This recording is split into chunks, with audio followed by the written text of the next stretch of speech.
morning mga loves! A day in my life as a content creator here in UAE.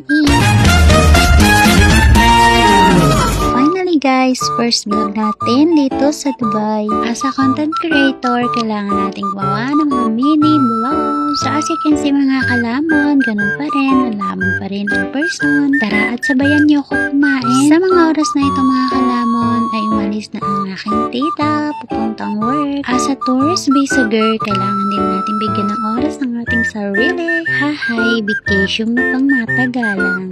So first day pa lang natin dito, parang ayaw ko nang umuwi. Sa mga oras na ito mga kalamon, ay hinihintay ka na din ang aking titang maawi. Excited ang Eva dahil lalabas kami mamaya.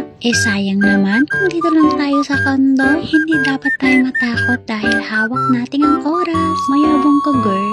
Ito nga pala mga kalamong ang labas ng ating tinitirahan. So as you can see, halos lahat ay naka-building. Uy, bahala ko sanang lumabas at gumala kaso lang mainit pa. O siya mga loves, abang kayo sa next vlog natin. Bye!